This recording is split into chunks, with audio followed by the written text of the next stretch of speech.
Let's see. I believe we're live. Okay. Hello, everyone.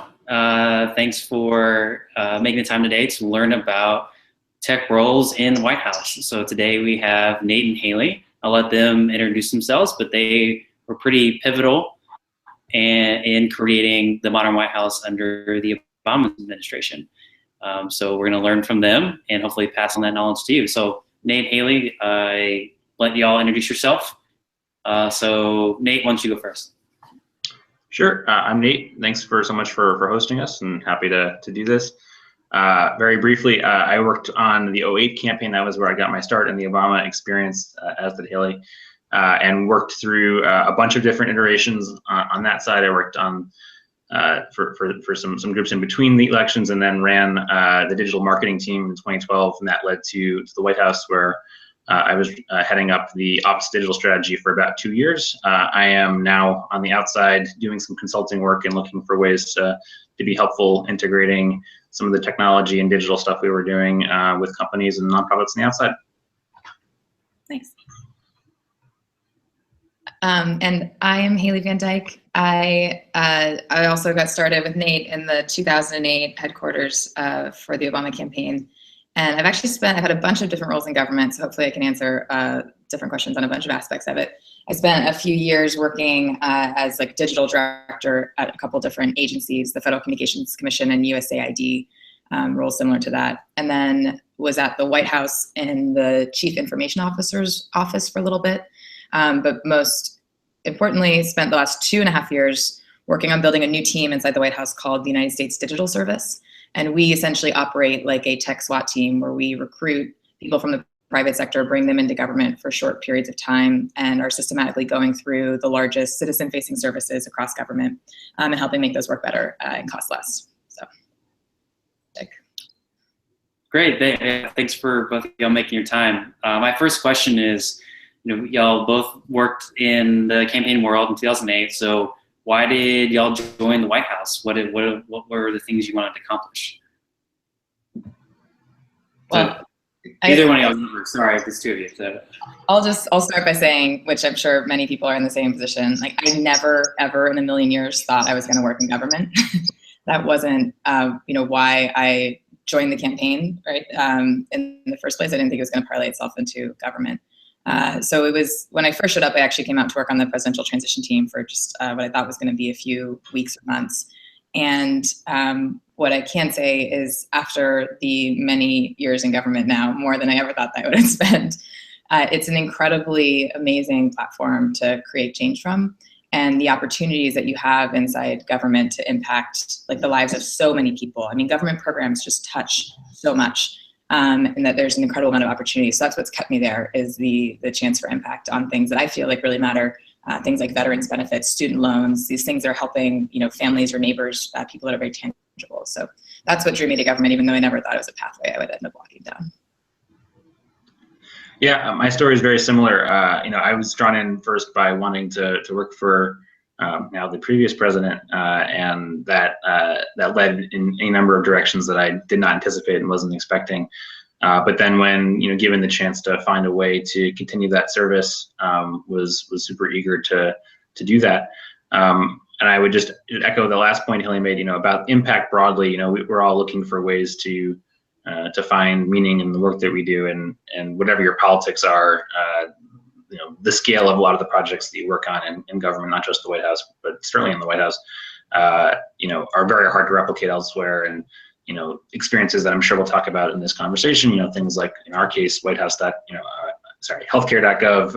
and the aftermath of that, and sort of the experience of it, whatever you think about it, certainly it was impactful, and certainly it touched a lot of people, and sort of finding ways to do that and hopefully bring positive change is certainly an important part of it. Yeah, so let's dive into some of those details. So what started this initiative under the Obama administration to create a modern White House? Like, what were those ideas? What was the vision behind that? And you just give me like a high level, because I know there's probably a lot of stuff to unpack there. Yeah, there's some, or sorry, Nate, go for it. Well, I think we could have a whole conversation just on that. I mean, I think one thing I would say is it's not one thing, right? And it's not like there was one day where the switch flips. It was an ongoing process. I think generally one for good. And the experience, and I wasn't there in administration on day one. I did work on the transition a bit in between, but the experience of what we take a modern government to mean has evolved. And the thing that I think folks that I worked with and were most eager to impart was trying to change the process around how we judge success, and the process around trying to bring perspectives that maybe hadn't had as much impact. The technology world certainly being a critical one, but not the only one. Bring those voices, discussions, and sort of have a way of bringing more people into the process. That was my office in particular. President Obama is elected because of a broad range of voices and people getting involved in the campaign world, and it was really important that we figure out ways not just to communicate that back, whatever we're doing back out to them, but figuring out ways to include them in the process more meaningfully. And I think you sort of felt that in a lot of the ways that the policy process or the processes tried to reflect the values of what we were trying to do. Yeah, and I think, this is totally preaching to the choir, because if you're listening to this right now, you obviously care about technology, so I don't need to go down the whole rant for too long about just what a different world we live in right now than we did 15 to 20 years ago. And the funny part about government is it's set up to do a bunch of things really well. One of them is to persist, right? Like, government is continuous. It has processes that are in place, today and will be there tomorrow. Things like peaceful transition of power, right? This is the cornerstone of why our government is so amazing and powerful. That comes in direct friction when you look at things like transformation that the private sector has been going through in the last 2 decades at the, at the influence of technology.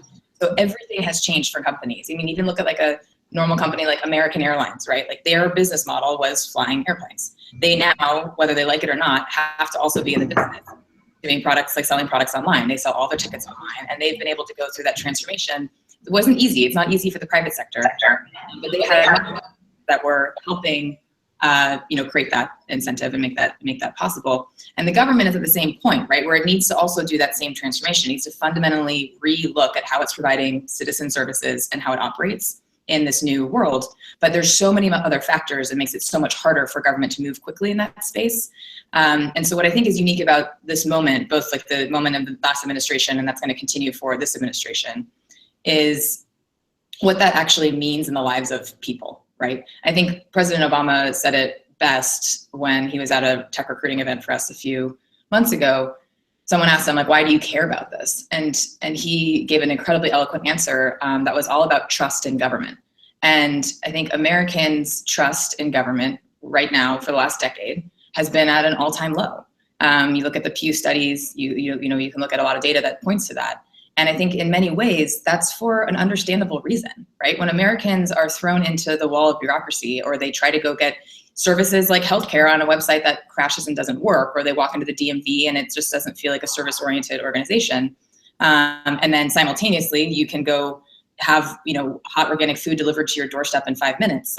This contrast creates a huge amount of frustration that I think results in a lack of trust in government. And so, the president was saying that the reason why he cares about these initiatives, the previous president was saying the reason why he cares about these initiatives, because at its core is if we can modernize government, if we can make it work better for Americans the way they deserve to be served, I think we will fundamentally, he is saying, we will fundamentally restore Americans' trust in their government and improve the fabric of our democracy, which is my favorite quote of his. The fabric of democracy, I think, is great. And that's this government and the way it operates is the front line of that, which is why I think this moment for the technology reform agenda is so important. That's my pop off. So let's dive into some of those challenges. So when y'all started working on these issues, what if you had to, for the, let's say you were advising and working with the within the incoming administration, what would be some of the advice you'd give them on, do you want to build a modern government? What's the biggest barrier that y'all came across? It's hard to pick just one. I don't know, Nate, you want to go for it? Or I can go too. Nate, you muted. I can't figure out how to unmute you, actually. Let's see. All right, we'll buy you some time. Oh, there we go. Nate, got you. Yeah, I think the biggest challenge is getting a good team, and I think that's true of almost any organization. Is having the right people involved is going to be determinative of whether you're asking the right questions. It's going to be determinative of whether you're getting the right buy-in from the outside, whether you're thinking about the audiences you're trying to build for, whatever that building is, whether it's policy, product, anything. So I would encourage and hope that they start there. I'd also say, there is a reality of the challenges of the governance approach that's quite different from any other organization. Haley mentioned a bunch of the reasons for that, but we all know them. And I think that sort of means that if you're going to have success in these spaces and get people to work well, then it requires some humility and some understanding of the difficulty of the challenge. So I would encourage anyone looking to join the new administration to go in eyes open with that, and hopefully you do go in, because having the right kinds of people join administration, regardless of the politics, is critical, and you can do a lot of good work in any situation, and these issues are not going away. But making sure that you approach questions with an urgency that they command, but also a sort of recognition of the process that's gone before you. Yeah, I think the people point that Nate just made is the right one, which is why this is why this exact conversation matters so much, and why I'm really glad that there's so many folks who are interested in the tech angle and coming into government. I think the thing, we can talk more about healthcare.gov, but for me, my favorite part of healthcare.gov, which is a funny sentence to say from my perspective, is I think it was the beginning of a new era, right? It was the moment that I think helped define for people inside government, and more importantly, outside government, that tech skill sets are needed to run a country. You can no longer in today's era run a country, just like you can't run a company, if you don't elevate, appreciate, and empower technologists to be at the table for all these conversations. And I think that was the beauty of healthcare.gov. And one of the, I think it was the first time that there was really a clear understanding of that, that there were a bunch of engineers on the front page of Time magazine for fixing that website. And I think it was the first time we had a lot of folks with this, backgrounds. Tech is the only growth industry in our economy right now, right? This is the most competitive skill set to pick from, and government doesn't have a lot of advantages when it comes to the recruiting pitch. We can't, pay for your dry cleaning and your childcare and all of the, fancy, nice, cafeterias and whatever. But this, the movement that as it's shaping right now is disproving, or is showing that people with engineering backgrounds, with tech skill sets, want to come in and use their incredibly valuable skill sets to help the country. And I think that's incredibly important. So getting folks in the door is the most important thing, because you can't solve these problems if you don't have the right people with the right skill sets trying to figure them out. To answer your question more specifically, though, there's a whole set of complicated barriers and things that make this challenging once you do even get the right people in the door. And that's there's a whole dissertation to be written on it, but a few of them are procurement is really, really broken. The way that the government buys services and spends money is hard both for the government and hard for the companies that work with them. And I think that I hope the next administration has a serious opportunity to tackle some of the structural problems when it comes to the way we buy services in government. I think there's also a general, this is more of a meta cultural point, but the culture inside government, while government is full of some of the most incredible, passionate civil servants who are trying to help create change and do the right thing for the country, there's also a culture of extreme risk aversion, which I think comes from a bizarre incentive structure where there are all of these laws and regulations that are designed for things that are they're well intended, but they create a compliance culture where people would rather, or where you are basically forced to go through a checklist of saying you go through the security checklist and make sure you have everything, you know, knocked off and done, but no one is actually, but it makes it very hard to look at the broader goals here of like, how do we make sure these services are secure rather than just being compliant oriented. So those are just two of the many, many problems. But. One point on that, and I totally agree, but just to add one other thing, like I think for the folks in here who are not technologists, the values that Haley just described go beyond just technology, right? There's a lot of other roles that modern companies in the private sector need and use that government is recently wising up to needing, but you know, if you're smart about how you approach it and make sure you kind of get yourself in the door, like things like design, which is obviously tied, but also, you know, how do you engage people and market to people? How do you run operations that are, you know, approach questions from a different value standpoint? And then procurement is a very, you know, central part of this. But I also think it's just, you know, you need to emphasize, you know, alternative ways of actually motivating people to get in the door. So if you are like a kick-ass operator and have figured out ways to, you know, in your startup, you know, get something to happen without having any, you know, external intrinsic power, that is the kind of value set and skill set that government needs way more of, and historically has been pretty bad at motivating those people to kind of recognize and the need for them to be empowered or to be hired in the first place. Yeah, that's super important. And I just want to, and I know you have another question, I'm sure, Aaron, but just to clarify, because I know I was talking a lot about engineers, I just want to double emphasize that. So the way USDS operates is we have very, very small cross-functional teams, usually a few engineers to designer to product manager, and it's something we call bureaucracy hacker. And that, in our experience, is like the perfect kick-ass molecule to deploy at any problem to start creating change. And you need cross-functional teams like that to get the job done. So this isn't just about engineering. Thank you for pointing that out.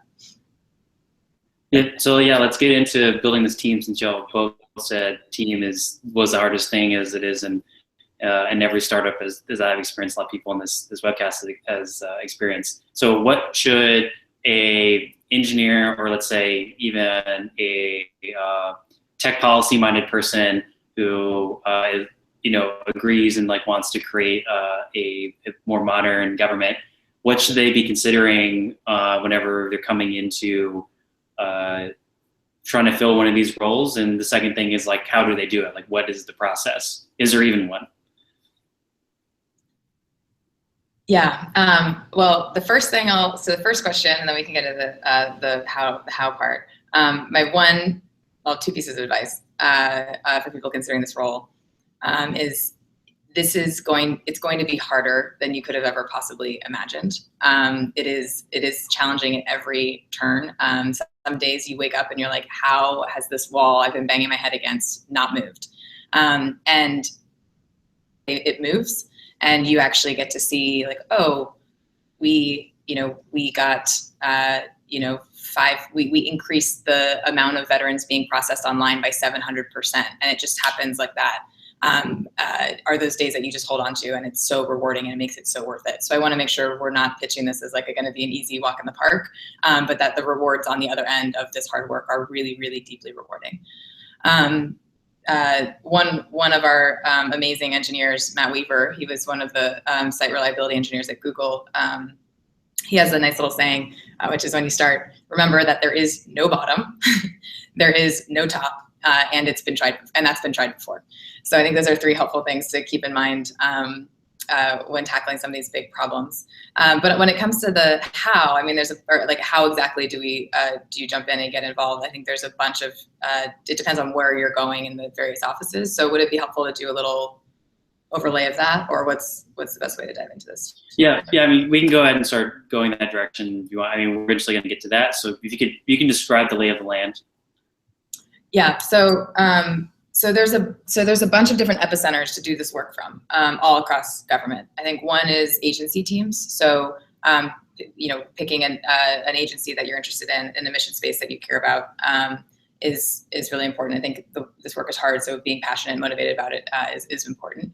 And there's a series of jobs inside various agencies, which we can spend some time talking about. They mirror more or less the central White House jobs as well. So there's a few offices that are worth pointing out inside the White House. One is the office of the CTO, the U.S. Chief Technology Officer. The CTO's office, at least in the last administration, I think is on track to do something similar in this next one, spends a lot of their time bringing like new innovative ideas from the private sector and incubating them and kind of giving them a proving ground and helping get those integrated into the agencies. And they also spend a lot of time focused on tech policy. So this is how do we make sure things like regulations don't go out that accidentally make it harder for the private sector when it comes to drones and AI and that sort of stuff. So they are sort of, they do a lot of market or industry engagement, tech policy, and sort of incubating and innovating some of the newer, fresher ideas before they're like ready to be fully deployed across all of government. Then there's the U.S. Chief Information Officer's office. These CIOs are more typically in charge of all of the like IT infrastructure and like the huge amount of technology spend that happens in government. The government spends about $86 billion a year on federal IT. It's huge. And the U.S. Chief Information Officer's office helps manage that budget, where it goes in the agencies, and then also creates the tech policy that's inward facing in government. So things like the open government or the open data executive order was done by the US CIO's office, cloud first policy, those sort of mandates. There's the new office, which we just set up, called the United States Digital Service, which is a third spot inside the White House. USDS is more of an operational office. And like I said in the beginning, we pull in these cross-functional teams into small groups and then hire them into the White House and then deploy them out to the agencies to start integrating with the teams on the ground who are working on managing these services and doing large transformations of those. So it's very operational and tactical and fast-moving. Those are like the three big ones in the White House. And then I would be remiss if I didn't mention another big central team inside the General Services Administration called 18F, which is like our sister team at USDS. And they kind of operate like a tech consultancy. So they're sort of like an in-house government tech company, basically, that can work very quickly with federal agencies. They basically have to they operate just like a company. They have to get paid for their services, but they have incredible team of engineers, product managers, designers there as well.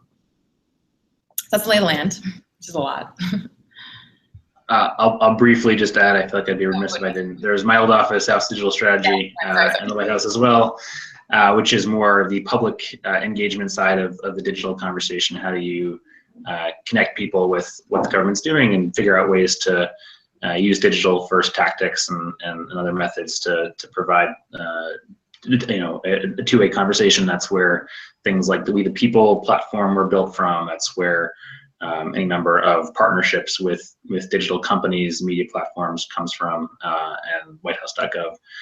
There's also some other offices that are less impactful in the ways that Haley talked about, but are probably worth mentioning quickly, like things like the National Economic Council and Domestic Policy Council had sections that overlaid with a lot of these conversations.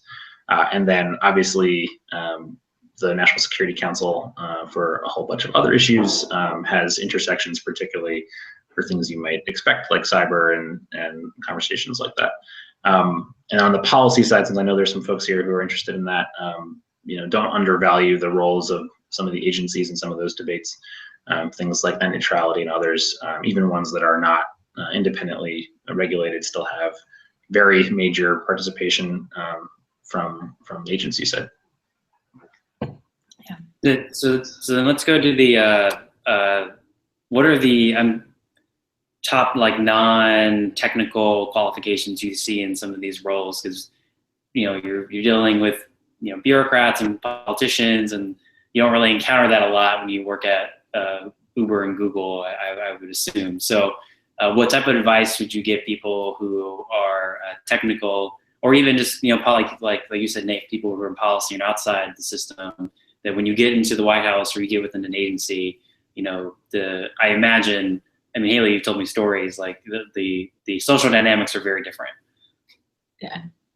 I think it's actually not that different than the skill sets required to be good at operating in a startup or any sort of, new venture in the private sector, right? Like the same skills of being just relentless and like not wanting to take no for an answer, but being tactful and graceful enough to know how to keep asking the question in different ways until you get to the yes you're looking for, coupled with an incredible, amazingly deep well of patience are like the most important things. So I think it's very important to value whatever your like technical competency is, with kind of EQ and the willingness and wanting to work across a wide number of stakeholders and be scrappy and just like keep running at it, and not take no for an answer, and just keep, when one door's closed, like go have the energy to go and try and open another one.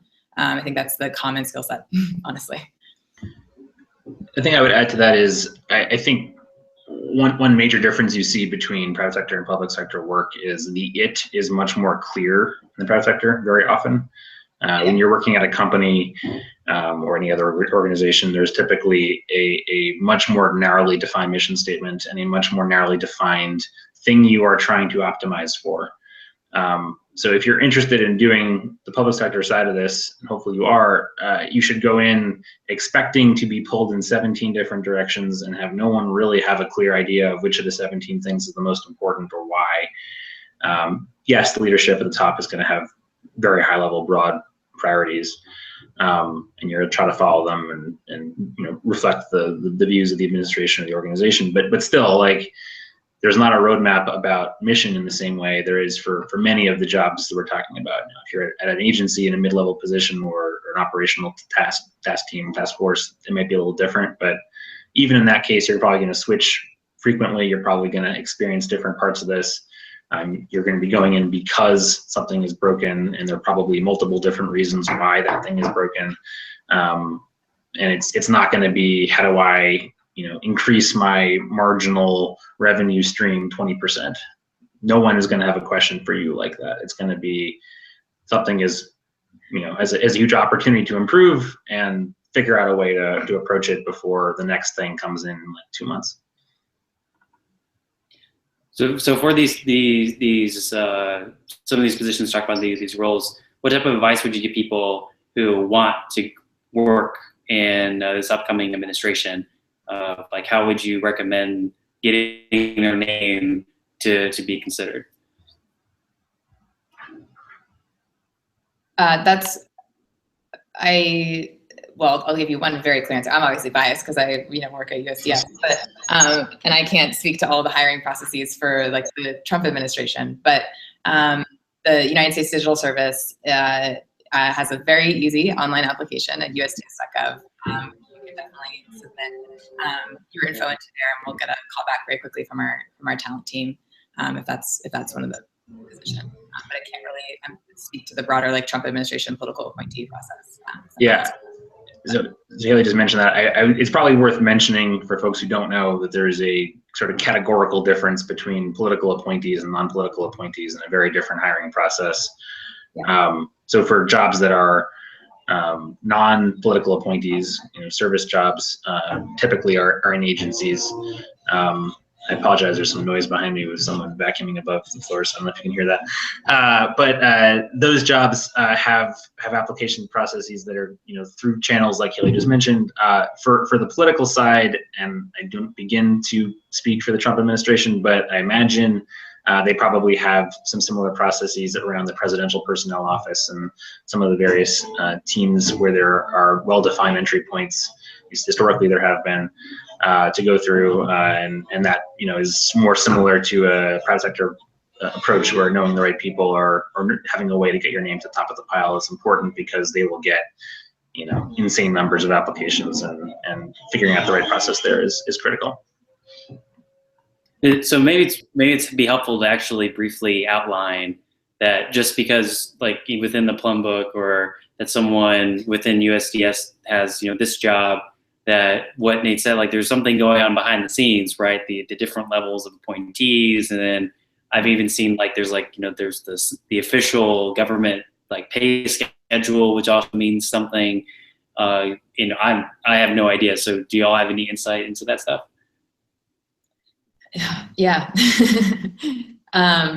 So, well, kind of like Nick said, there's this big, there's sort of two worlds in government. There's the career appointees or the career staff, and then there's the political appointees. A lot of the career staff and how you get hired there is very, very, very regulated. And there's a lot of rules and processes, which I believe is a huge opportunity to help improve and change. But until that happens, we're living in the world of how federal hiring works. Most of those positions or I think all of them, all the career positions will be listed on USA Jobs. And they will not, the job descriptions probably won't make a ton of sense to normal people from the private sector. And the process for that is usually like sending in a resume for the jobs for those career positions. Most of those will be in the plum book, or kind of what you're mentioning. And I'm happy to offer advice for people who are looking at filling out specific resume responses. I think the most important thing just is that whatever's in the job description is reflected somewhere in your previous experience. Like they're going to look very one-to-one for qualifications based off of what's in the job description on USA.gov or usajobs.gov. And then, as Nate said, the career positions are what's regulated through the GS levels, which is basically just pay. GS, I don't even know what it stands for, but it's the pay scales. And there's requirements of basically being in a certain level for a number of years before you can jump up to the next one. And then when you're coming in for the first time, they will make the determination based off of your resume and prior experience, like what qualification band you fall into. So that's all done up front. And word to the wise is if you get put into this stuff is important to negotiate up front, because once you get in on the GS schedule for the first time, you will be locked at that point basically until you go through the year requirements to jump or change jobs. It's pretty difficult to change once you get in. So pay attention to that stuff up front if you're going in on the career side. On the political side, it's much different. As Nate mentioned, there's a few different schedules to appoint political appointees on. The primary one is Schedule C is what it's called. And you'll hear that. And that is mostly run through the political offices at the various agencies, or in the case of the White House, the Presidential Personnel Office is the one that manages the personnel, the political appointees inside the White House. I don't know if that was helpful. It was. Nate, do you want to add anything? I think that was a pretty good summary. I don't want to repeat any more than we need to. Okay. The only one thing I would add is, people, there are probably fewer people who are interested in these jobs than you might think there are, just as a general rule. People are interested in working in government, but as it comes to a particular skill set in a particular office, even when we had tons of people who are interested, it often is difficult. So throwing your name in the ring is the most important thing. And I would just add, the job descriptions might be critical for the hiring part, but they may not be as important for the actual day-to-day of the job. So don't get too scared by the fact that you may not see a job description that matches exactly what you want. Yeah. So do you want anything? Or do you...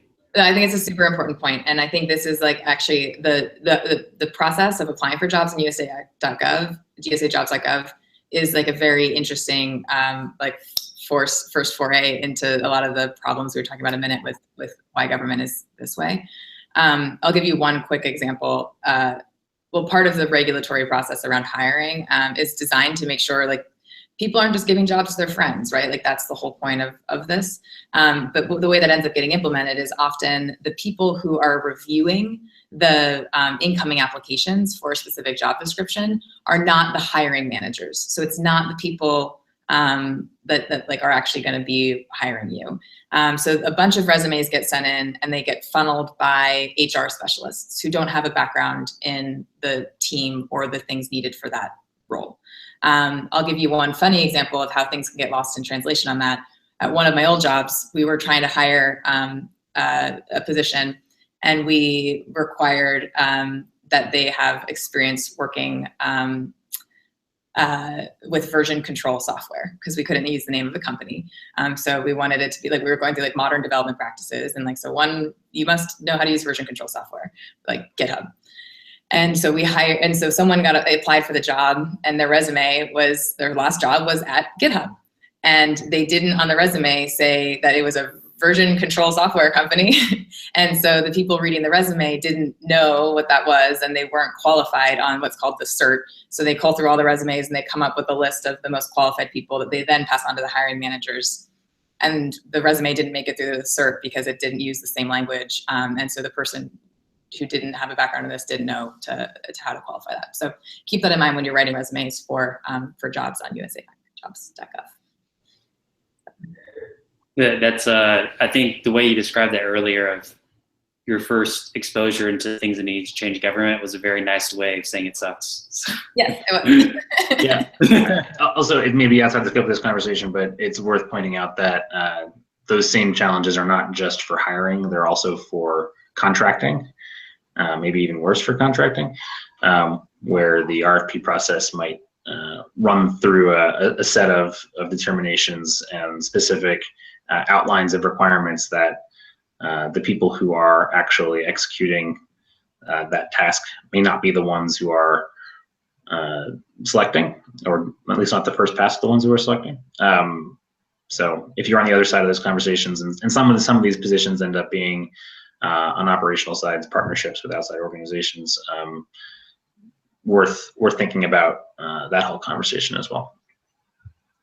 Yeah, for one of the jobs I competed for, I literally, I shouldn't say this out loud, but like you pretty much just I matched my resume as closely as I could to the requirements of the job description. I used like the exact same terminology, just to make sure there was no confusion. So, one tip.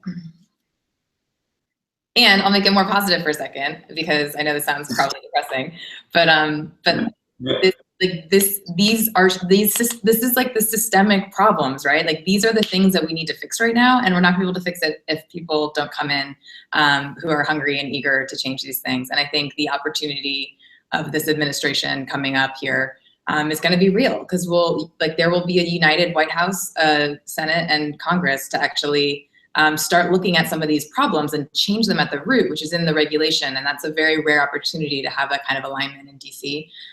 So I think there's going to be a huge opportunity to change some of the stuff, like grab it at the root and fix it. But the first step is getting everyone in the door. So. Yeah, so let's get in some lower level and some nitty gritty of some of these roles and offices inside of the White House and broader federal government. So let's start with the Office of eGov. Which I believe was created in the 90s, right? So let's talk about that. Like, what's its mission? What is it responsible for? What would you say it has most influence in say in? What would you say it doesn't have as much influence say in? So eGov, yes, the Office of E-Government Administration, that has been changed to the Office of the Federal CIO is what that's called now. So if you see that both places, it's the CIO's shop, basically. And they work for the US Chief Information Officer. They sit inside the Office of Management and Budget. And as I kind of said earlier, their primary focus is how does government use technology across the board internally. So they're focused on helping agencies of government better use and deploy IT. And they do that through two primary mechanisms. One is the budget. So they ostensibly get to say, to help work with the Office of Management and Budget is inside the White House, and they prepare the president's budget as it goes up to the Hill. So they get to help pull some of the budget strings around and try and move some of these investments into match the vision of the US CIO.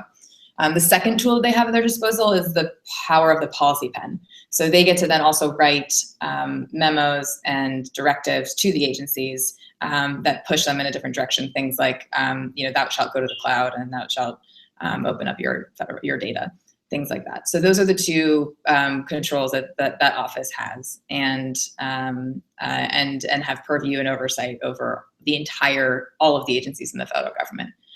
So they set themselves up where they kind of divide up the portfolio, where some people will take like a few agencies and they'll do oversight for that agency, and then they just kind of cover the entire government that way. And then they also have a policy shop, which divides up over different policy areas, and will help look at policies to help improve those spaces in government.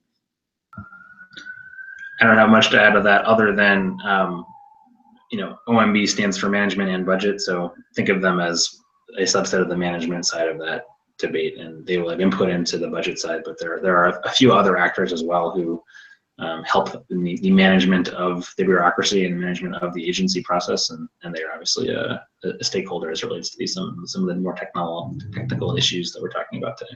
Yeah. Oh, and I forgot, they just created a new part of their office as well in the last year for the office of the Chief Security Information Officer, the CISO. So they also have kind of the same. They also have they're a stakeholder in sort of cybersecurity policy. I always still laugh when I say cybersecurity because I know no one outside of government calls it cyber, but inside government they call it cybersecurity. So they also security. What's that? Yeah, security. So they help shape a lot of the cybersecurity policy from that office as well. And then where is the digital team of like the office of the president? Is that also within OMB? No, so you're talking about the Office of Digital Strategy, which is part of the president's own staff. Okay. So it's an office sort of similar to some of the policymaking staff or communications or operations, and broke off under President Obama in around 2010, separate from communications, but it has partnerships with many different parts of the White House and more broadly the administration generally. And it also, at least in our time, ended up doing, more hands-on types of engagements with parts before USDS and 18F sort of had the clout that they do now. And so, we scrubbed in on various parts of, presidential priorities as they came up. So healthcare.gov being an obvious one. Yeah, do we want to talk briefly about, we've danced around healthcare.gov, but I know it was like very critical in forming USDS, and it seems like a lot of other changes happened after that. So let's just briefly talk about both y'all's experiences with that. Sure, I can go first. So I got to the White House in 2013, about 3-4 months before two things happened. One, the healthcare.gov happened, but no one noticed because the government shut down the same day, and most people were sent home. My staff disappeared. It was, wow, really? I didn't know that. Fun for us who were sitting there for a couple of weeks with no one around and trying to keep the lights on. Obviously, that ended, and then that healthcare.gov system was a lot of attention. There was an amazing group of people who have gotten a lot of attention. It's very, very well deserved. Who went in to do the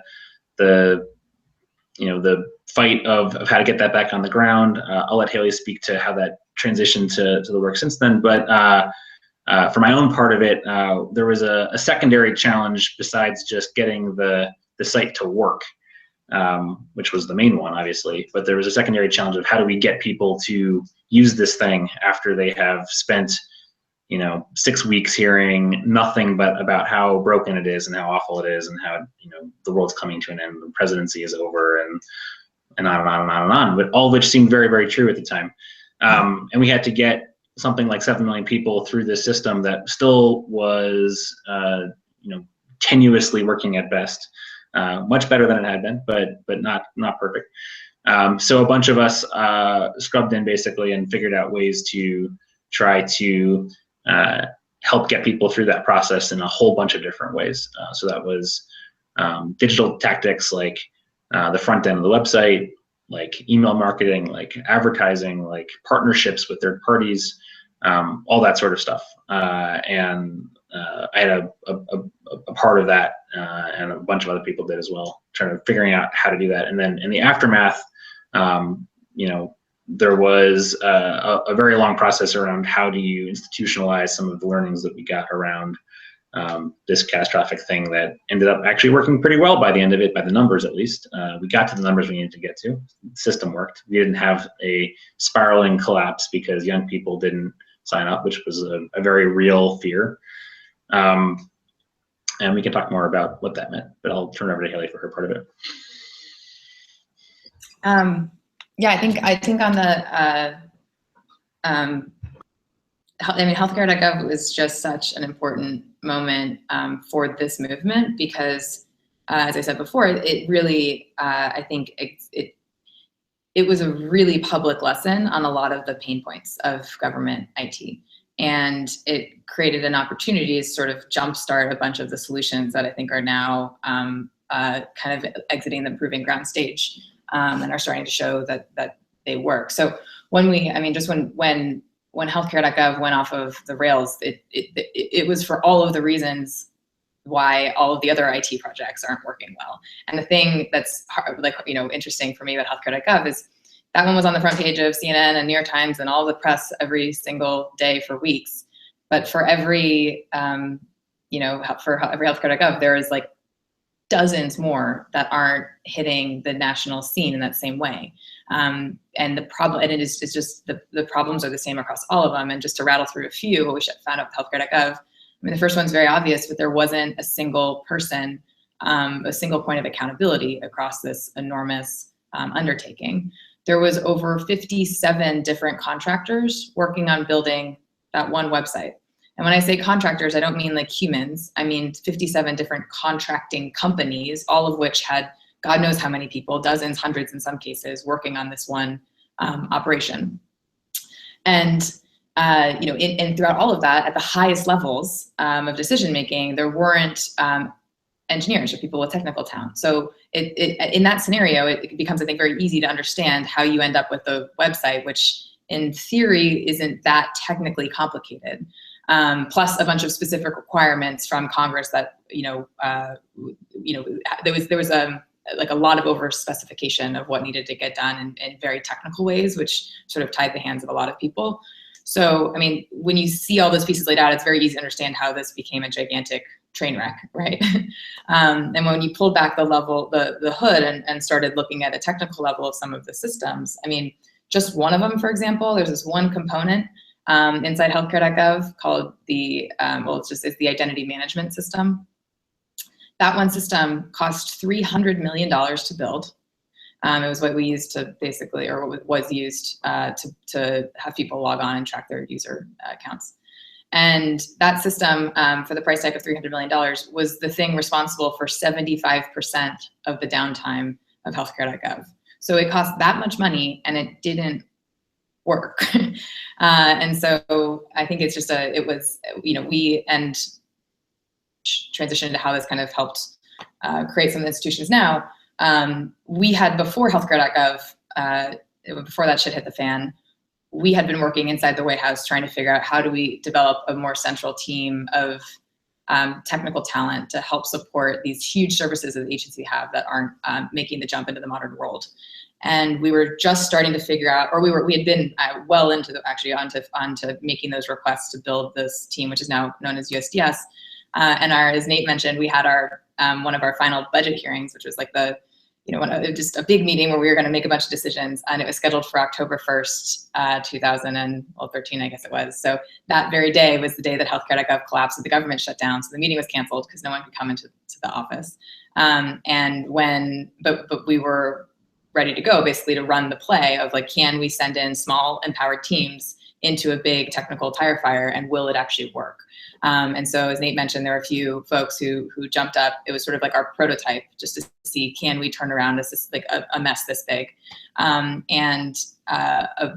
any given time, there was no more than 7 folks from this kind of SWAT team that were jumping in at a technical level. There was many, many, many people involved with helping this across the board, but on the technical aspects that came in and were able to turn the system around in about 6 weeks. So when that worked, when that was a successful method of sending in a cross-functional team, hyper-empowered on a specific mission of fix this site, when that worked, the president was like, well, we should probably try that again on any of the other things that are of healthcare.gov style, but not on the front page of the news every day. And that's when USDS got created. And Mikey Dickerson, who is the person who sort of spearheaded the healthcare.gov rescue effort, came to help run and set up the United States Digital Service. And we ran that same play. We are now currently running that same play across a bunch of different services. Let me just give 2 quick other war stories because they're fun. The week before healthcare.gov launched, or tried to launch, I distinctly remember being in a meeting where people were freaking out because the Spanish language version of the site was not going to be live on the first day, and how that was the thing people were going to be really upset about. Kind of missed the mark. And the second one is a huge part of the challenge, owed to an expectations gap. And setting aside for a second the real challenge of actually making the thing work, but and part of that was because the architecture of the data backend was not where it needed to be, and understanding who actually had enrolled and how far through that process they had enrolled was much more challenging than you might have thought it would be, maybe not given the public press around it.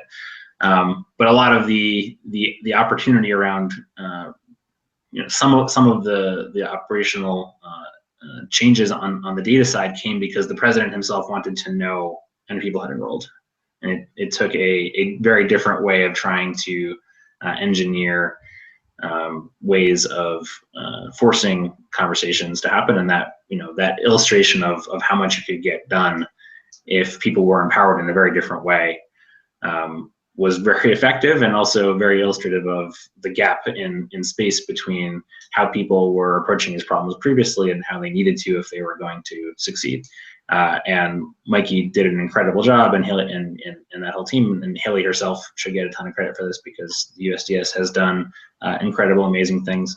And I think we all who worked in administration anyway are hoping and praying that the new iteration of USDS retains that energy and retains that sense of focus on helping people, and helping people in the sense of the government has promised you in the passage of laws that they will provide services for you. You're paying for them as a taxpayer, and that should be a comparatively easy thing to get services that you are entitled to because you paid for them.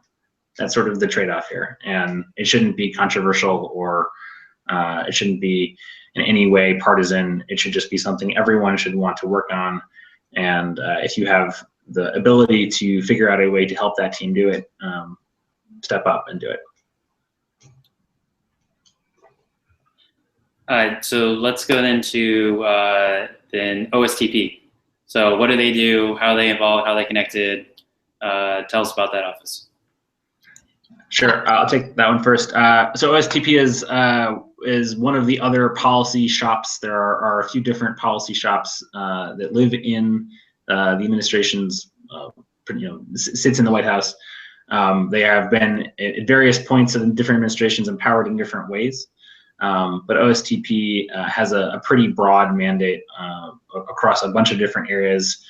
I'm not going to think of them all off the top of my head, but it includes national security, it includes innovation, it includes pure science research, and a lot of the people that work there are appointees or are taken from other agencies for short-term positions working in the White House on issues for which they have confidence.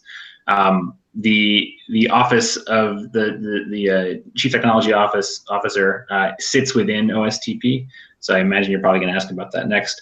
But that is a kind of a newer iteration of a central theme of that office, and they do incredible work in a bunch of other places.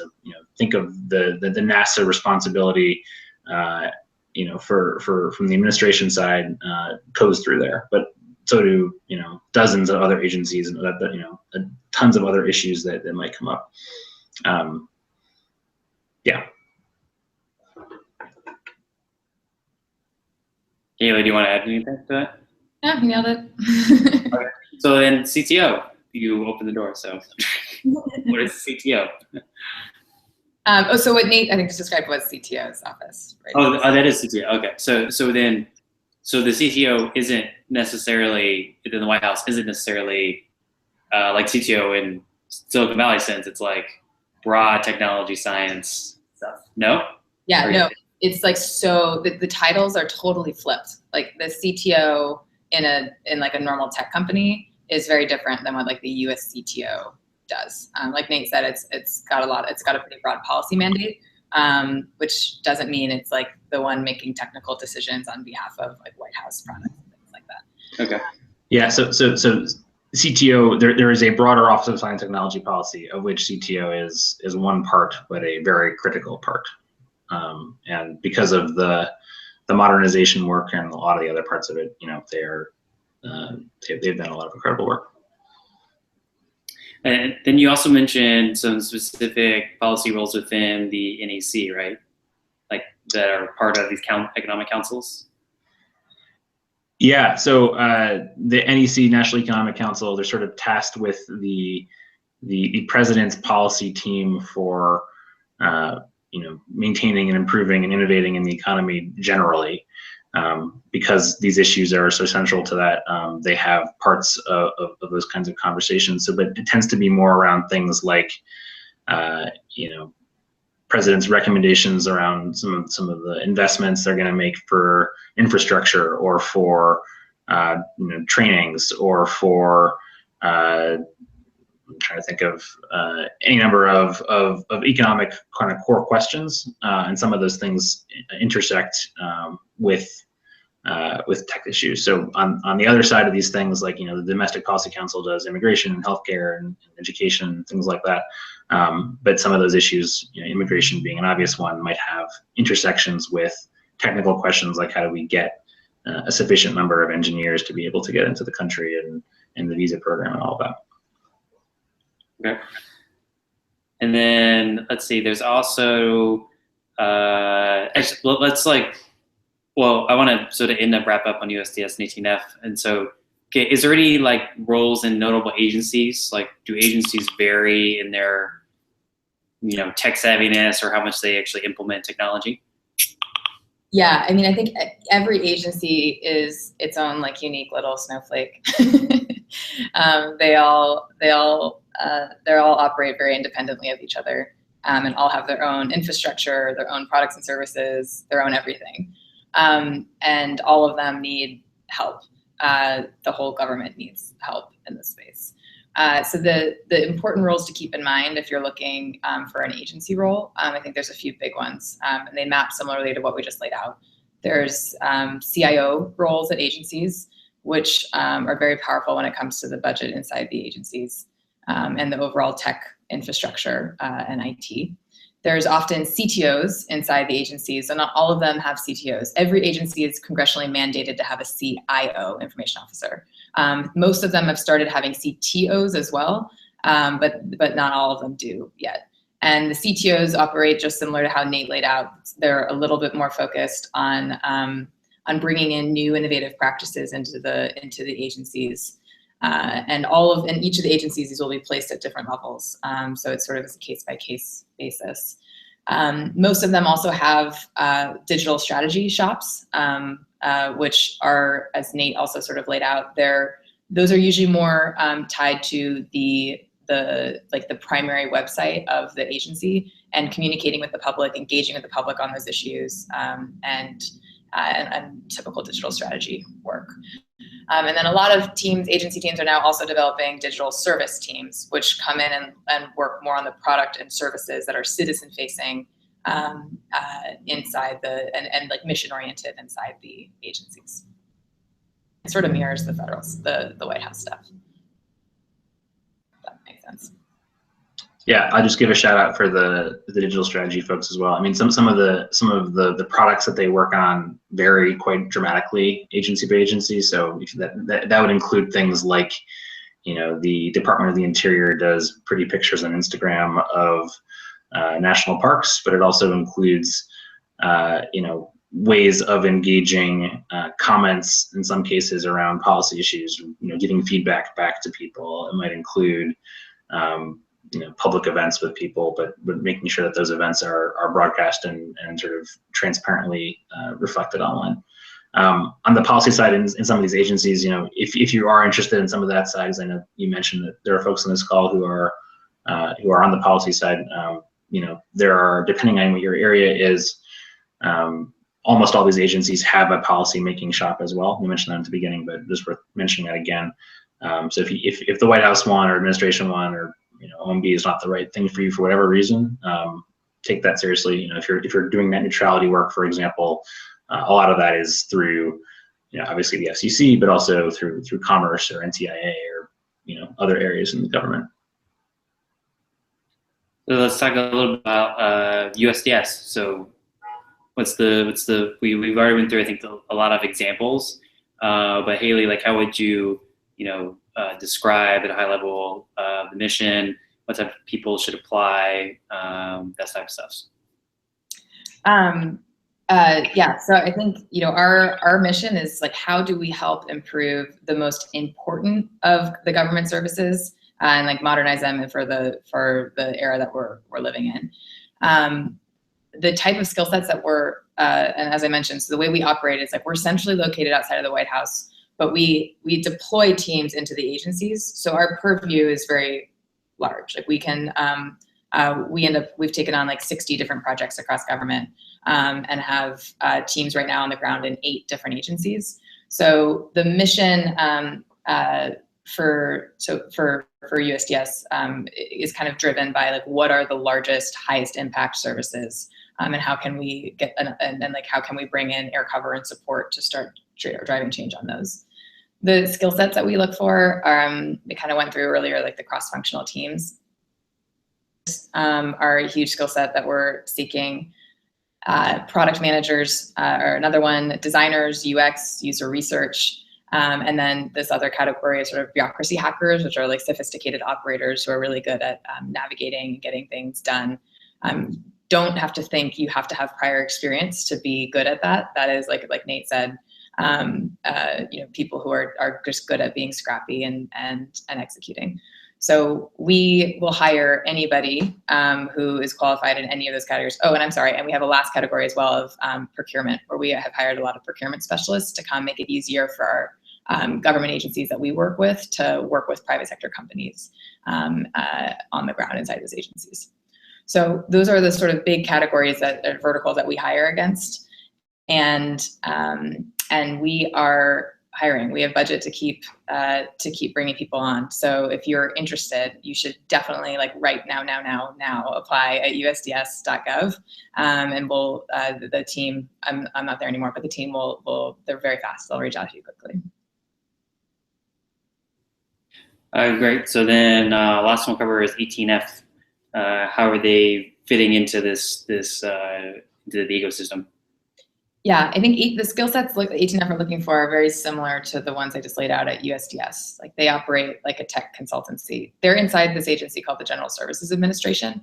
So they're not inside the White House, but they have a similar model. But they work on like a client relationship with their partners across government, and they build. They're focused in a bunch of areas. Like, one is kind of like website development, like web app development, and then they're also starting to work on some bigger infrastructure plays. So one of their exciting projects right now is this project called login.gov, which is looking at how every single agency has different login services. The one that I mentioned at healthcare.gov, by the way, was what was responsible for most of the outages. And it's unfortunate that kind of duplication exists across government. It's unfortunate for the taxpayers, but it's also unfortunate for the citizens. So 18F is working on the web apps, but also how do you build common infrastructure like this. So login.gov is one of their bigger projects. And the skill sets they need are the same as ours: product managers, designers, engineers, and people who are good at getting shit done in crazy situations, like bureaucracy hackers. I'll just add to that, they have some very cool processes around forcing agencies that try and do hire them essentially to do their projects to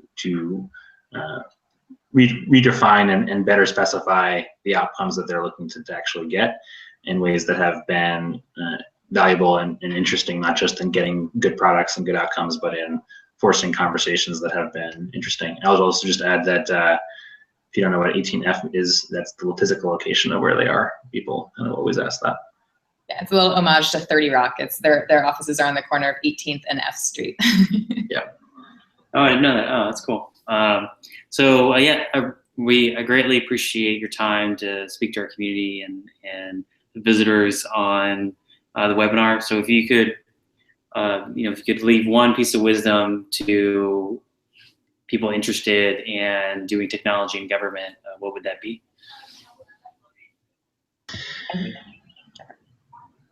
Okay, I'll go first. I would just say, if you're interested, jump, don't wait.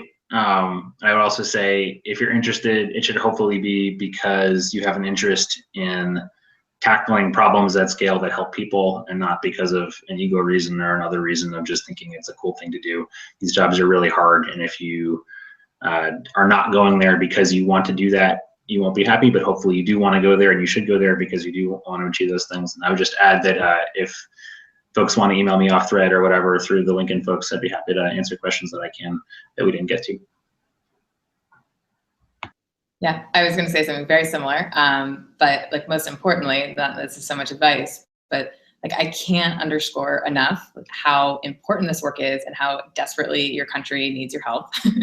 And the time is now. Like I really, really think that this moment is going to be unique for the reasons I laid out earlier. There is a huge opportunity, both because I think the incoming administration, which Aaron can speak to more, cares about this work. And we are at a moment right now where if our government can't figure out how to modernize itself and start being more effective and more efficient and saving money in this space, we're going to have hard times ahead. And we have there's an incredible opportunity right now, I think, to really move the needle on this space because of the political climate being really united around modernization, and because the House and the Senate and the White House being aligned. So I think this is, looking back, this feels like the beginning of the movement is just getting started. Out of the last administration, I think this is the moment that this can become a really huge, lasting force to stay inside government until it's no longer needed. Which there's a lot of work to do, so it'll be a minute. But so I really encourage you to jump in and to do it, because your country needs your help. Let me say one more thing in something more partisan, but optimistic. If you do have some disagreements with the current administration, and I suspect a lot of people in this call probably do, that doesn't mean that participating is not helpful. There are many, many, many people who are in government right now who probably disagree quite vehemently with a lot of the things that have been said in the last 2 months, but they're going to go to work anyway, and they're going to do some awesome shit, and we should get their back while they're doing it. Nate, Haley, thank you for taking your time. Thank you for your service, and I really appreciate y'all coming on and sharing your experience. Thank you, everyone, for participating. Thanks. Thank you. Thank you. Bye. See you.